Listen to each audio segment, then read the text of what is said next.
un espoir pour le développement touristique. Comme je vous disais, nous avons quelques atouts, nous avons un gîte d'étape, 18 places. Nous sommes sur la ligne de crête des Monts du Forez, idéalement placés entre les Prados et la Chaise-Dieu. Depuis 30 ans, nous accueillons des randonneurs, mais il y a encore à faire, à organiser. Mais je pense que la randonnée itinérante, à pied, à cheval, en vélo, a encore des avenirs sur nos territoires. Mais il faut qu'il y ait de la vie, il faut qu'il y ait de l'accueil surtout. Et ça compte. Nous avons également 3 chalets qui sont loués à la semaine, mais qui peuvent aussi servir pour des week-ends à l'automne, au printemps, pour un tourisme de niche. Pourquoi pas des week-ends découvertes, champignons, plantes médicinales ou autres. Pourquoi pas week-end danse, accordéon, pour les fanatiques de l'accordéon. Voilà. Donc, une fois que l'outil est créé, il faut un gestionnaire. Et ça a été l'objet des inquiétudes pendant 2 ou 3 mois au printemps dernier.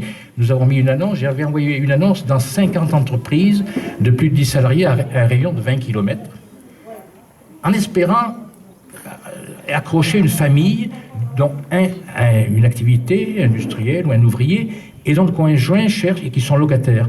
J'ai marqué commune rurale cherche couple pour gérer un équipement rural. Aucune réponse.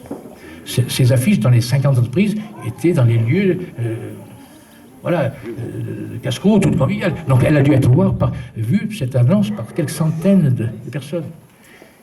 Voilà, c'est un état de fait. Est-ce que les gens de nos territoires ne croient pas assez l'avenir? C'est ce que je crains un peu. Il y a un peu de pessimisme quand même. Il faut tordre le cou à ce pessimisme.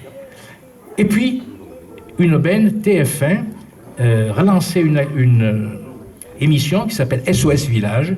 Et j'ai rédigé une annonce que je leur ai envoyée au mois de mars 2016. Et là, entre coups de fil, mail et courrier, entre 60 et 80 réponses. J'avais mis mon adresse personnelle et mon plus gros boulot, ça a été d'élaguer, de remettre les pieds sur terre à des gens qui rêvaient, qui pensaient vivre à Médérol, des gens, voilà. Et on a échangé quand même et on a fait venir 4 ou 5 couples. Et donc Corinne et Stéphane qui se cachent derrière un musicien, mais j'aimerais bien qu'ils s'avancent un peu plus près. Voilà. Et ils sont venus la première fois. On a passé 2 heures avec mes adjoints à échanger. Et ils sont originaires d'Avignon, mais ils étaient en Haute-Ardèche à gérer un hébergement un peu sans un gîte de groupe, 60 lits. Voilà. Et après, ils ont eu la chance, il y avait le 3e âge réuni, ils ont bu le café avec tout le monde. J'aurais dit, prenez le temps de réfléchir. J'avais encore un couple ou 2 à recevoir la semaine suivante. Et puis on s'est retéléphoné.